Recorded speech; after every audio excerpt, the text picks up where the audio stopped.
What do you got here? I've got some of these bills from the 19th century. Do you know anything about them? I really don't. What you have here is education money. To like fund education or? No, it was just to educate people about beautiful works of art. For the time, that was really risque to put bare breast on bills. Yeah, I can see. Let me check that out there.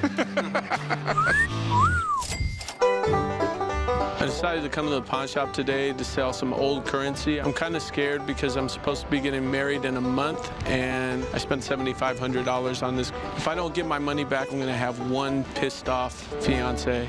We have Bolton, inventor of the steamboat, and that's Morse right there, Morse code. And it's like one of the few bills where Martha Washington's on it. In 1896, the U.S. government issued silver certificates that were educational notes. The reason they did this is because if you lived in a rural community, you would never get to see art. There were no nearby museums. So they figured, hey, let's put them on money.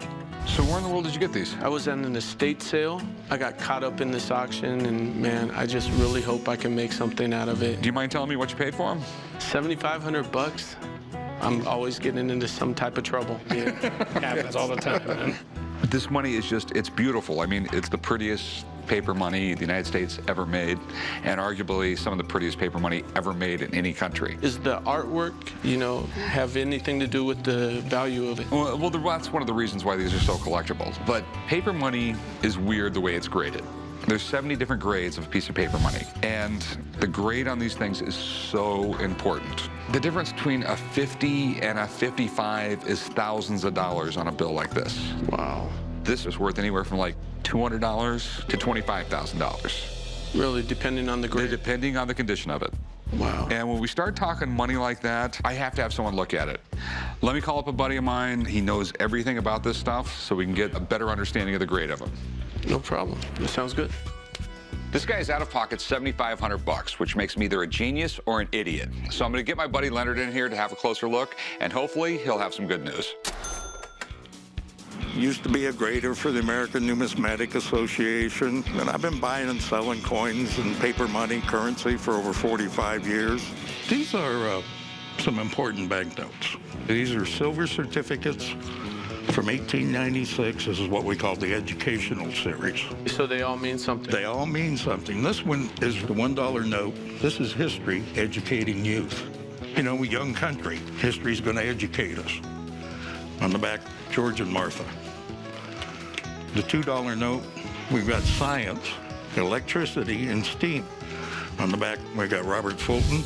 Right. Samuel Morse. Right. Okay, and science is presenting electricity and steam to commerce and industry. Okay. In this one, we've got Civil War heroes, Grant, Sheridan. And this note shows electricity as the dominant force in the universe. This is 1896, they figured that out. And I thought this was just a bunch of naked women on a bill.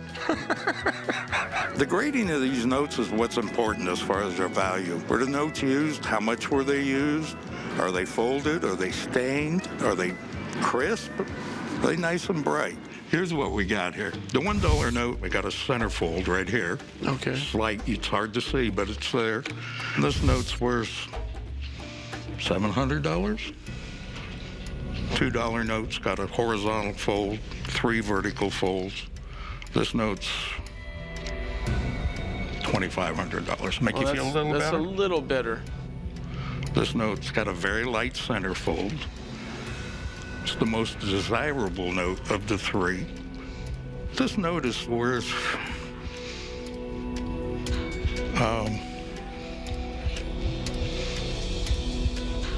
$7,500, a little over $10,000 for the lot. Thanks, Leonard. Anytime. Take care, buddy. $7,500 turned out to be a decent gamble for this guy, because most notes I've seen like this are beat to hell. They've been circulated. But these are in amazing shape. There's no question I want them. So now that you know what they're worth, how much you want for them? I'm thinking 10 grand. I'm thinking 8 grand. I just, you know, spent $7,500 on these, and the risk I, you know, took is just worth more to me than $500. I'll let you make $1,000 off me, and not a dime more. So 8,500? 8,500 is it, period. You gotta think, man, $1,000 is a good profit on a complete gamble. You know what? For $1,000.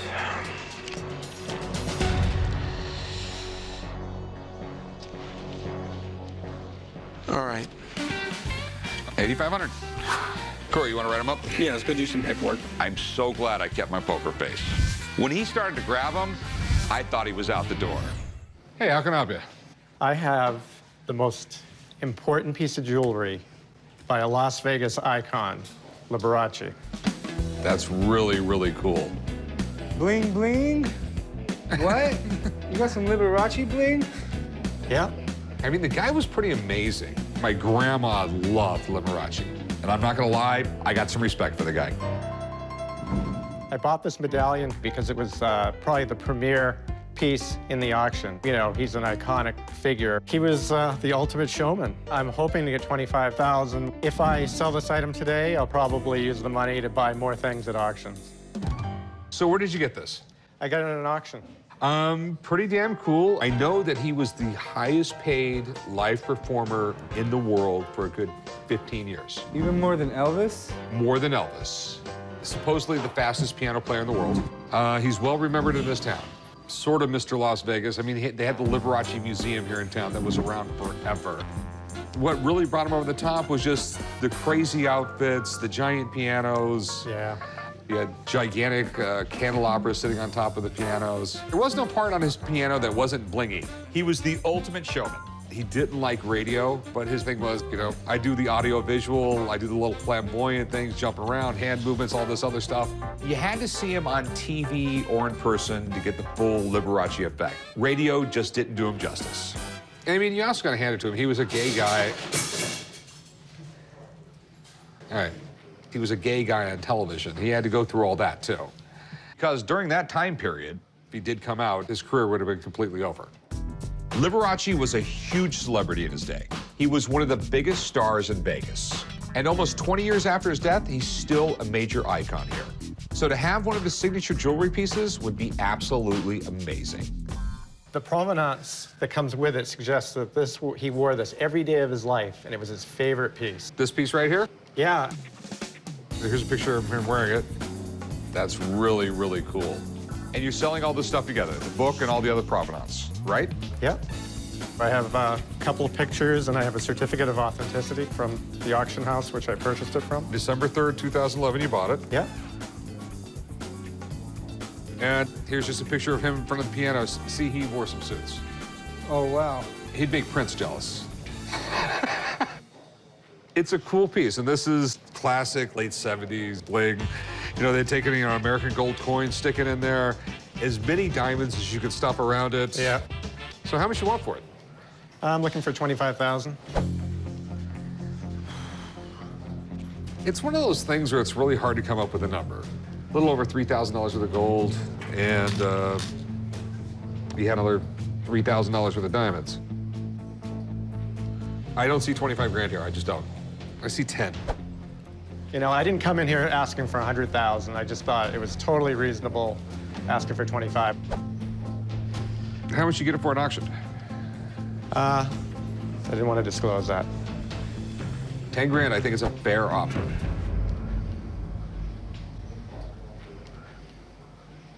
Yeah, I can't do it. Well, thanks for bringing it in, man. Okay, thank you. I was already picturing that piece in a display case with a big fat price tag. It would have looked amazing in there. But as a business owner, I can't pay double what something's worth, even if it did belong to an icon like Liberace. Okay. Did you just rob the underwear drawer at my house?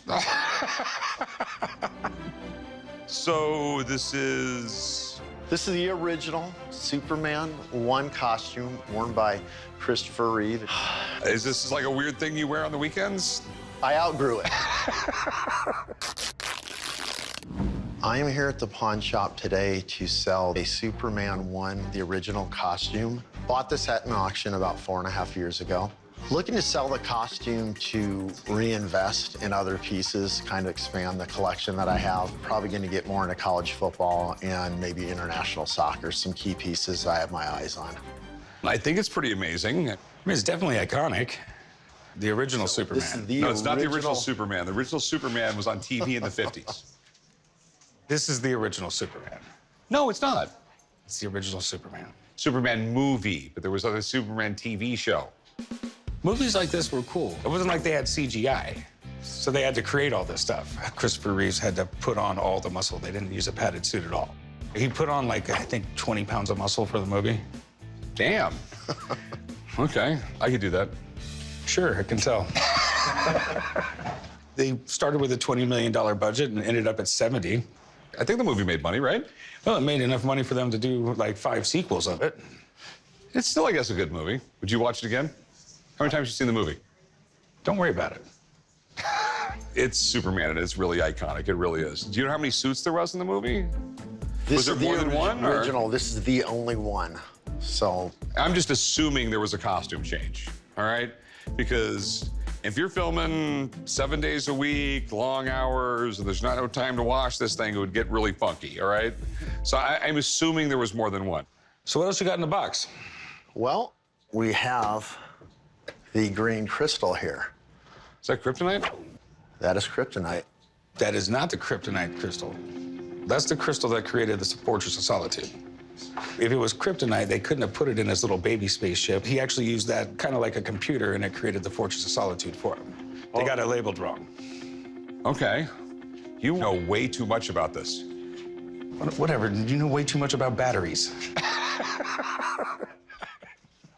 Okay, so how much do you want for all this? $300,000 for both. It's quite a bit of money. Do you mind if I call someone in? No, no problem at all. Okay.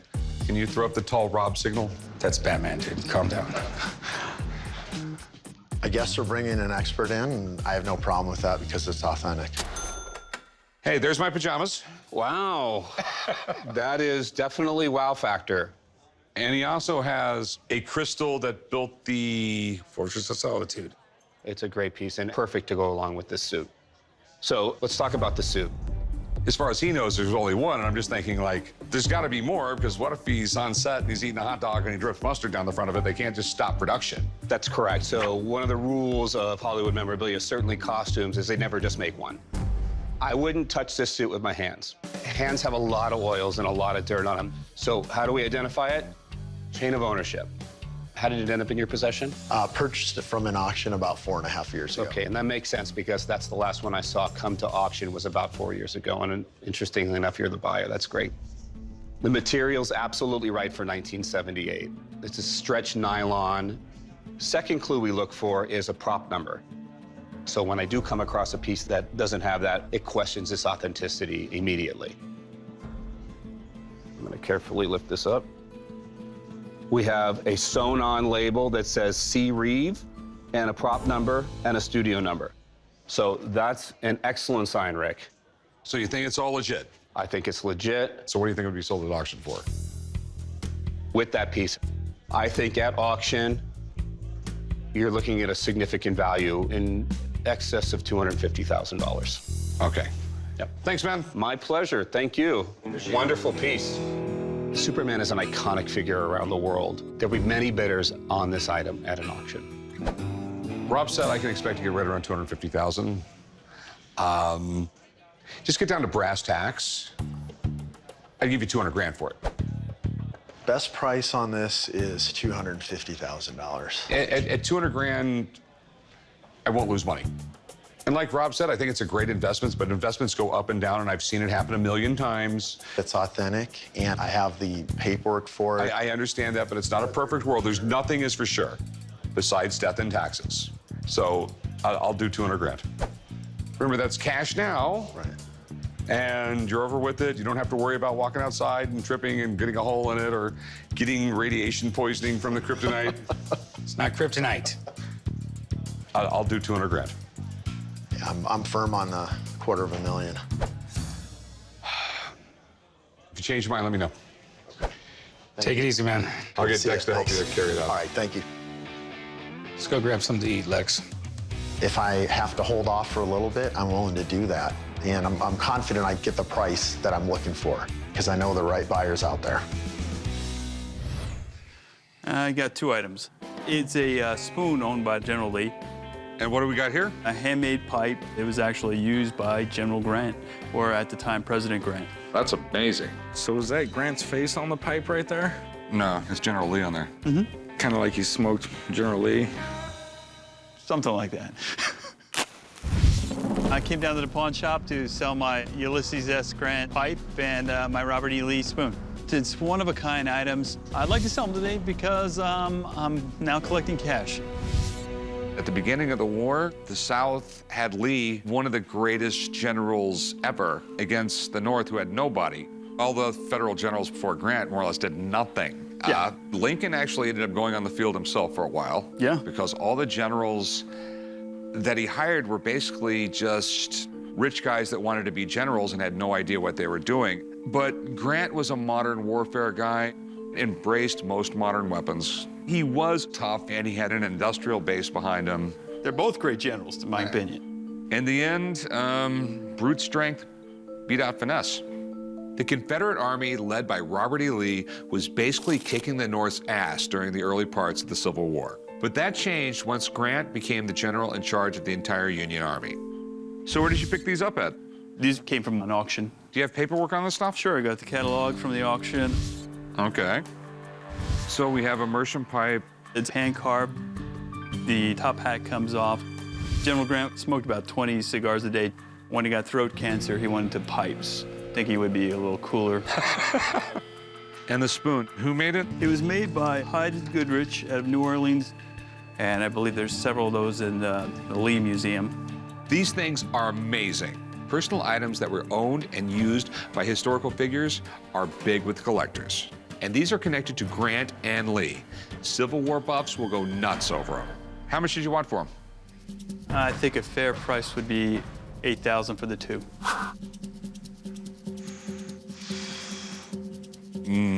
No. I'm thinking $3,500 for the pair. These are one-of-a-kind items. You got something that actually from General Grant and something from General Lee. You know, I really believe this would, at auction, $1,500, $2,000 tops. Maybe $3,000 for the spoon. I wouldn't do it just based on that spoon. I have to assume that Robert E. Lee's silver set was quite extensive. Someone could come up with another 1,000 of these. 45 and it's a deal. I'm not gonna pay you more than what I think I can get it for at an auction. $4,000, that's what I could do. I think that's a fair price. Let's split it at $4,250. I'll give you 41. All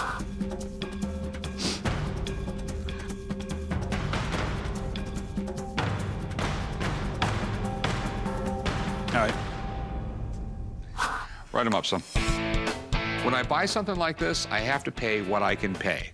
His asking price was just way too much. I'm just glad he was willing to haggle. What do we have here? I got something really special. I bet you've never seen this before. It's an original talking candle from the show H.R. Pufnstuf. Does it actually talk? Well, we'll make him talk here. What's up, chum? I'm feeling lit. I came to the pawn shop today to sell my H.R. Pufnstuf talking candle. H.R. Pufnstuf was one of the best TV shows, and it was made by Sid and Marty Krofft back in the 1960s. You know, I normally collect Disney stuff, but when that came up at auction, I remembered the show from when I was a kid, and I couldn't pass it up. H.R. Pufnstuf was pretty cool. That was my favorite Saturday morning show. I know it was like probably one of like the first live action like kids shows on Saturday morning, right? Yeah, it was. And, you know, it was made to look like a cartoon, but they were actually people inside all the figures. It's all coming back to me. Yeah, H.R. Pufnstuf was basically about Jimmy and his magic flute, and everybody wanted it. Especially Witchy Poo. Witchy Poo, yeah, the Wicked Witch who always was after Freddy. Since when did you start watching H.R. Pufnstuf? On this thing called the internet. TV Guide even put it on the top 50 greatest programs of all time. I've never seen one single episode. Well, you shouldn't waste all your time reading it. You should start watching some good TV. Can we take a look at it? Yeah, sure. What's it made out of? A real soft foam material, which It deteriorates over time. A lot of these old sets, you can kind of see on the back where it's kind of... little wear and tear wear and right tear, here yeah. with like some tin underneath it or something. Yeah, that was made to stabilize it back then. So do you have anything saying that it was screen used or anything like that, or? I don't have any provenance, just, you know, the auction catalog in 1998, and then it appeared again decades later when I bought it. Any idea how much you're looking to get? I'd like to get $5,500, which I think is a very fair price in today's market. I have no idea what it's worth. Do you mind if I have a buddy come down and take a look at it? Sure, absolutely. You want to tell Rob a call? Yeah, I definitely think we should. This is way too cool to pass on. Give me a few minutes, okay? Okay, I'm gonna great. call Rob. I think it's really good that an expert is coming in to take a look at it. I think they're going to verify that it's real from HR Pufnstuf. What do we have? Ta-da! Wow, okay. The talking candle from H&R Pufnstuf. Great piece. I mean, it's very unusual to come across items that are H&R Pufnstuf because after the show ended, all the props were held close to the vest. Here's my #1 question. It's got some wear and tear right here. It has some wear and tear, and I believe there was a flickering light at the top of this piece, which may have been part of the animatronics that created the mouth to move as well. So that's missing here. But overall, for being nearly 50 years old, it's outstanding condition. Do we know if it was screen used or not? Well, I know that this was sold at the premier auction house for Hollywood Memorabilia that would have done their homework before bringing it to auction. And they sold it as screen used, so I'm gonna go with their provenance and say that it is screen used. Fantastic, I agree. Yeah. So what do you think it's worth? Okay, so when it comes to value, pretty much anybody under the age of 50 doesn't know who H&R Pufnstuf is. But people over the age of 50, they have money, they do know the show. So I would say that at a competitive auction, this piece would bring in excess of $5,000. Great piece. Rob, I appreciate you coming down. Always, Corey. Thank you, Chum. Good to see you again. Nice meeting you. You bet, you too. All right. Thanks. So you heard what Rob had to say. Yes. I'm thinking 2,500. Oh no. It's HR Pufnstuf. This isn't Winnie the Pooh here. Well, you know, he said in excess of $5,000, and I think that's a really fair price. Do 3,500. That's a little too low, Corey, but I would do 4,500 for you. Got plenty of room there. Lots of room. A whole bunch of room. $4,000, make the deal with me. You know what? All right. Let's do it. Thank you. Chum, write him up. Sweet. Fantastic. What's up, Kendall? You're looking a little dim. I know. I could really use the light. What do you have here? That is a autographed Sandlot poster. Oh, you're killing me, Smalls. Yes. You hear that line all the time, but this is where it came from. Where did you get this? I actually won it in a silent auction. I was the lowest bidder. You were the lowest bidder and you won it? Yeah, the only bidder, actually. Oh, so I guess you were the highest bidder, too. Yes. I'm at the pawn shop today looking to sell my autographed Sandlot poster. I grew up watching The Sandlot, probably one of those movies I watched every day as a kid.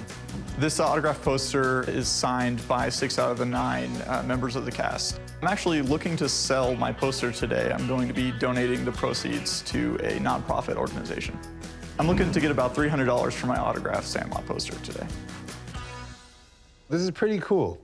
The Sandlot came out in 1993. It's a coming-of-age film. It became a cult classic.